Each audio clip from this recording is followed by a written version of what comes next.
Yeah. G. Yeah. 1. R. 9, 8, 7, 3, 9. E. N. 1.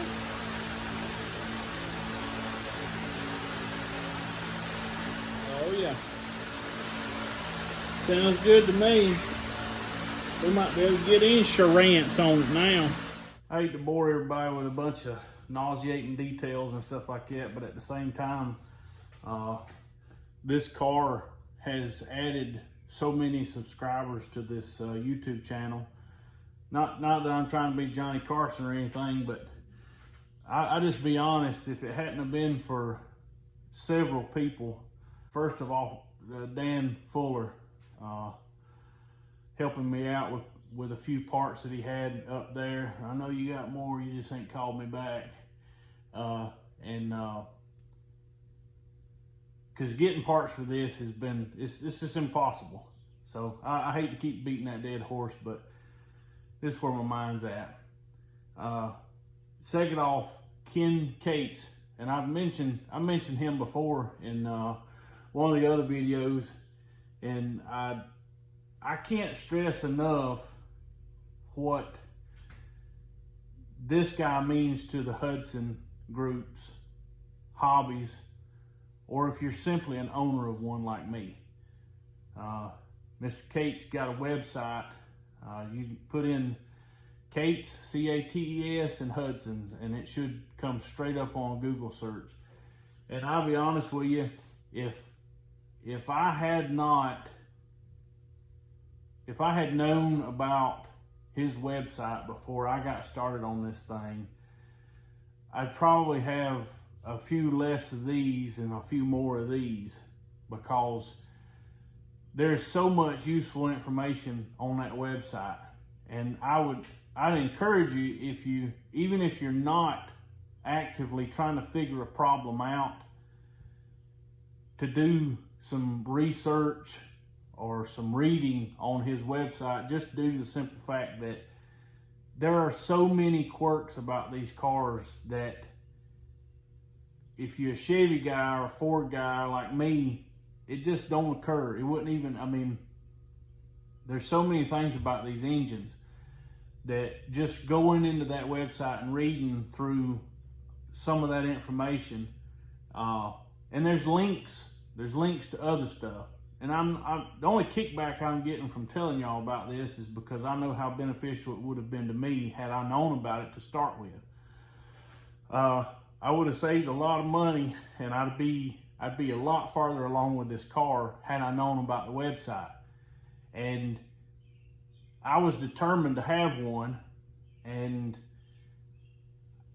if you're not just absolutely bent on having a Hudson, and you're going into it with this preconception that it's like any other car, do yourself a favor and read as much off of that website as you can, because like any design car, there are things that should have been designed better, or they discovered when they put them on the road. You know, like 70-something-year-old car, there was a good many of them built, and they all kind of developed similar problems. But at any rate, go to his website and do yourself a favor and do some reading on it. Huge help. I quit working on this car several times because of the frustration of not knowing and not figuring it out. And I'm still kind of at that point, but at least the information that I have from that tells me that instead of like a Chevrolet, it's one of maybe 3 problems that I'm looking at. I at least know now that it's potentially one of about 10 different problems. And each one of them is about a $300 to a $400 ordeal. And there's no guarantee unless you tear the thing apart and really get into it and figure it out. You can knock out a couple possibilities, without really turning any bolts and getting down into the car. But at any rate, I stopped working on it a couple times, and would take a break, come back, and that's basically what I've been doing. Is I've took a break from it, started focusing on this Camaro just because of how inexpensive it is. But people like Mr. Cates, Mr. Enrique, I appreciate, and this whole video may be just a bunch of circles of me talking. I apologize for that, but I can't tell you how much I appreciate people like Enrique, because I've posted this car and put it on Marketplace, and you get these people that they want to waste your time, and they want to, I don't know what it's like, a episode of Seinfeld or something. It's a whole drawn out conversation about nothing. The only downside is there's no humor in it. It's just this mindless haggling, trying to lowball, and then after you've dedicated countless hours trying to have a conversation with these people, they just ghost you, and that's the end of it. And so Enrique posted, he got him a Hudson, and he posted that one of them had a V8 in it, and I was like, shot in the dark. I'm just going to ask him if he'll post some pictures of it, because I want to change the engine out. Not because I don't like the 308. Trust me, if there was any way possible, short of taking out part of the national debt of United States, I would keep this engine in it. That ain't going to happen because everything costs so much. But Enrique's got a Hudson that's been V8 swapped. And I said, hey man, would you mind just posting some pictures of the car and it's, this particular side of the engine, at the risk of sounding like one of the Marketplace people that I've had to deal with? Could you send me a picture of the tire? Could you send, is it got rust on it? Could you send me a picture of the gas tank from the inside upside down so that I can know? So at the risk of sounding like one of them guys, I asked Mr. Enrique. You know what Enrique did? He just straight up posted some pictures. And I can't tell you how much I appreciate that. Not even so much about the pictures, about you being a human being and just posting pictures. Thank you. And the last guy that I will mention is Hot Rod Hudson. He's got a YouTube channel with a few videos on it, and he takes his kids out, and not necessarily plugging his YouTube channel. I've watched it. I actually subscribe to him too. The big thing that I want to bring out and tell him is that I appreciate your positivity, man. I have walked away from this car. If I had hair, I would have been pulling it out. But I walked away from this car so many times, fed up, with empty wallet. And before I got on Mr. Cates' website, just dead end, absolutely dead end. And people like Hot Rod would chime in and be an encouragement. A detrimental need was there, and I didn't even know it. And I would read his comments of positivity, and it just floored me that number one, anybody's going to watch any of these videos, and number two, anybody's going to be positive in response, because I've had so much in the profession that I'm in, the negativity that comes out from people. But thank you to him. Check out his YouTube channel. Give him a thumbs up. Definitely be more like Enrique, and certainly check out Mr. Cates' website, because man, what a terrific job he's done. And there is an option to contribute to that, and I'd like to encourage everybody that if you own a Hudson or you're considering to own a Hudson, to contribute to Mr. Cates' website. You look at that, you will see the hard work that's gone into it. I dare say even a lifetime of hard work that's gone into it, because that information, you can't get it at the McDonald's drive-thru. Matter of fact, you ain't even gonna get it at the parts store when you go up there to get an alternator, because they ain't got a clue most of the time. There's some good guys up there, but they're not gonna know about cars, and they certainly ain't gonna know about Hudson. So check out his website. Getting back to the car, you know, this is a 308, but some of the things you might not have known is that these cars are prone, and I'm not saying that's what's happened to this car. I'm saying that I like Hudsons, but I am not that diehard to go through what I would need to go through to keep this original engine in there. It cranks up and runs fine. There's something going on with the compression on the last cylinder, and I don't know if it's a mixture issue with the carburetors or a timing issue. I know there's a brass gear that can be worn, and I'm not trying to be lazy. I'm just trying. I've sold myself short so many times on this car, fixing one problem only to have not considered another problem. And the last time I had that issue is when I owned a 4-door Jeep Wrangler, and I had, you know, EGR valve. So I replaced the EGR valve. Well, that set off the O2 sensors, because the EGR valve was doing what it was supposed to, and now the O2 sensors. And so I replaced all 4 of the O2 sensors, and it come up and said, well, the catalytic converters. So I did the catalytic converters. Well, then that set off a new sensor, and that started screwing with the transmission, and it was just one thing after the other. So everybody that's watching this right now has probably already watched the last 2 videos, and I don't want to go over the same thing. But I want to be beneficial to somebody that may have accidentally stumbled into my trap of watching what's going on with this car, and I just want them to understand why I'm at where I'm at with it. And maybe it's an issue with patience. I feel like I've been pretty patient. I've took to what are my possibilities, what are my options, and I've considered the Chevy 350. Again, it goes back to where my manifolds are going to be, and I certainly, you know, don't want to get into changing the front end of this thing, because if I was to do that, then I might as well, you know, my power steering on all that, it takes up so much space.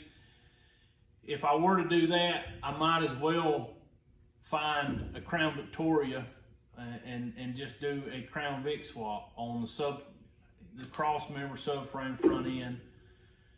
And but who wants a Crown Vic subframe with a Chevrolet running gear, transmission and motor? I do like to kind of stay, you know, in one manufacturer, just because the next guy, he's like, oh my goodness, this thing's got a Chevy motor, a Ford front end, and it's manufactured by Hudson. I don't know why, that's just me. If you look at most manufacturers, they do that. I mean, there's all kind of different, like this car, it's got a General Motors transmission in it, might as well put Chevy stuff in it. I felt like this car was more of a predecessor to Dodge. Probably not the case. At one point I did look through how they sold out to different manufacturers, and then they were absorbed and all this other stuff, and it all kind of comes out in the wash. But if you look at this car against something like a 2014 Dodge Charger, you're going to see that the 4-door Charger and the 4-door Hudson are, man, what striking similarities they have. From like the grille to the roof line to the low profile windows on the side, there's just so much that is similar. And I thought, I wonder, because I see so many people doing Crown Vic swaps, I wonder how hard and what Pandora's box of problems I would be opening if I was to buy one of these decommissioned cop cars. You don't know what you're getting. If I was to do that, where would I be at? How cool would that be? I think it would be super cool to have. And I really don't care if it was the V6 or the V8 or the all-wheel drive. I just honestly I wouldn't care. I just think it'd be super cool. And we've had a Dodge Caravan, and the thing's been a tremendous blessing. And I thought, would I mind if this car was front-wheel drive?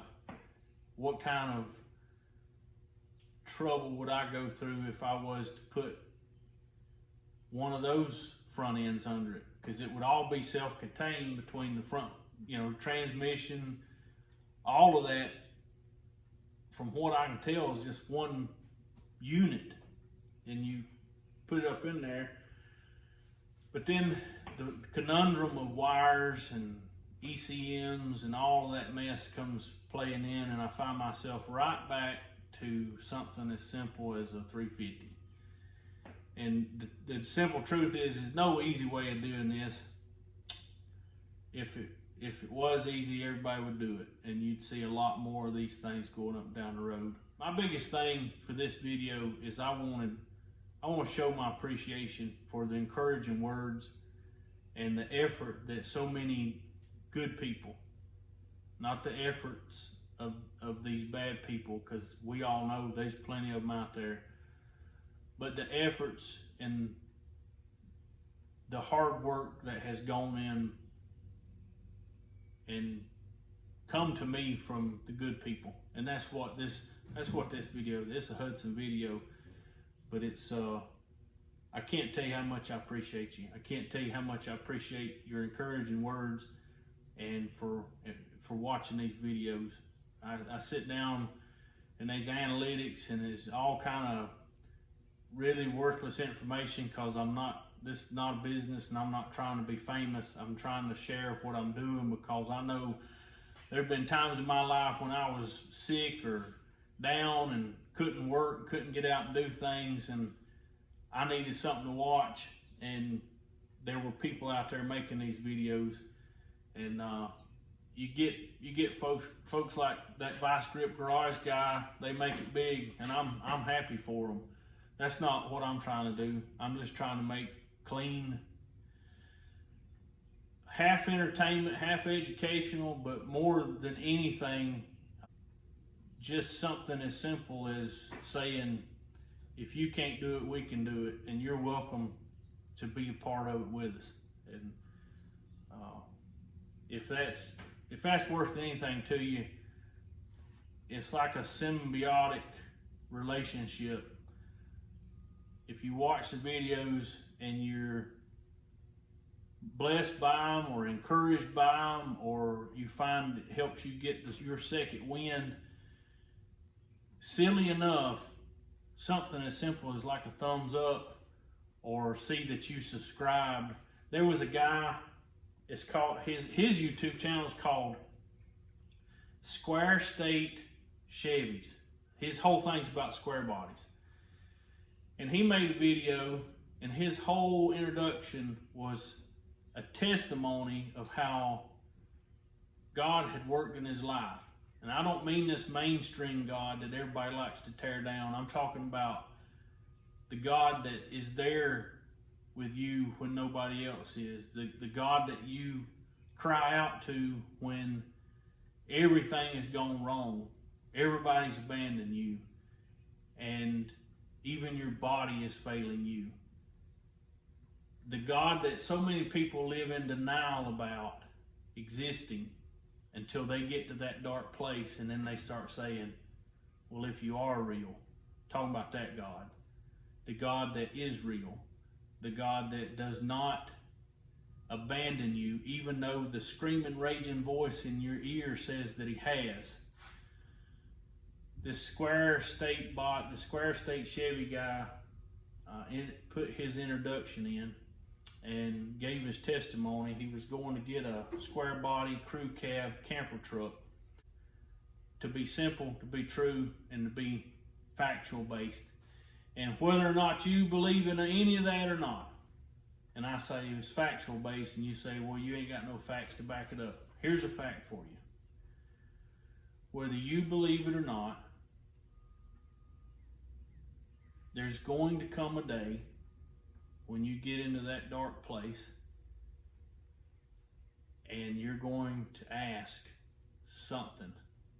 Yourself, him, the guy standing next to your hospital bed, who knows? You're going to ask yourself, I wonder if. And before you get to that place, I just want to tell you, yeah, it is. It's real. And there's a campaign to stop the truth, that particular truth. And I don't want to rain on anybody's fun time or, stop their parade or anything of the sort. I just, I want to enjoy what time I have. I enjoy working on these cars, and I enjoy the fact that you are getting some enjoyment out of what we do. And I'm happy and pleased that you're part of it, and that many of you have subscribed. Some of you haven't, but you give thumbs up. And all of that was said to say that those are the things that have helped me carry on with this car, because I've never worked on anything that has been as discouraging as this thing. And I've spent more time under the hood of this than I've spent behind the steering wheel of it. And a lot of that is y'all's fault for being encouraging and saying positive words. And I want to make a video to explain to everybody that the car hadn't been thrown away, and I appreciate everything that y'all have said and done, and I wanted to say thank you.